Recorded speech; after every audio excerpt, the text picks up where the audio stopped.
Meanwhile, Mayor Adams is trying to conduct business as usual, despite the corruption investigation consuming himself and his embattled administration. Today, he met with the owners of legal cannabis shops and attended an FDNY memorial service. This after nearly a dozen high-profile advisors resigned. The mayor maintains he is not stepping down. Governor Hochul is keeping a very close eye on Adams. Eyewitness News reporter Michelle Charlesworth is live at City Hall with the very latest. Michelle.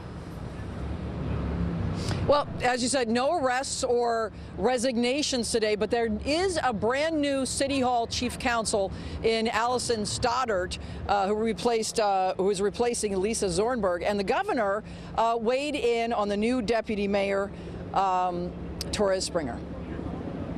Welcoming her and the whole team of people that are coming in. My team has deep relationships with many of them. Maria Torres Springer has decades of experience, currently leaving Housing and Economic Development, replacing First Deputy Mayor Sheena Wright. And the list of top people leaving is now 10 people long, from the police commissioner to the schools chancellor, deputy mayors, the health commissioner, the senior advisor of public safety, chief counsel. The list goes on. Then yesterday came the arrest of Mohammed Bahi, the mayor's community affairs aide, charged with asking government employees to lie and destroy evidence. On the radio, 94.7 this morning, Mayor Adams had this to say. People want to equate that people are jumping ship, and that's not the reality of it.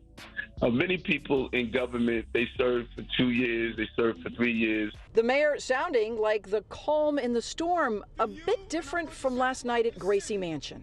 I didn't do a damn thing wrong, and I'm not going to surrender to anyone telling me that I did something wrong. But on September 27th, the mayor was indicted on federal charges. He pleaded not guilty to bribery and illegal campaign donation charges.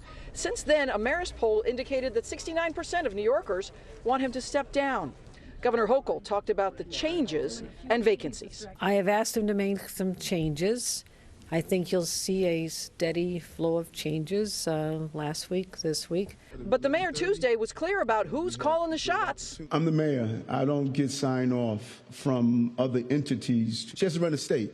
And she's not sitting around asking what movement you're going to make. Let me make sure that that movement can be done. That has never happened. And this morning on the radio, We got a deep bench. You know, anytime someone leaves government, there's a list of resumes of people wanting to come in. again, a new City Hall chief counsel just announced a little while ago, Allison Stoddart. So that is news this afternoon. Live at City Hall, Michelle Charlesworth, Channel 7, Eyewitness News.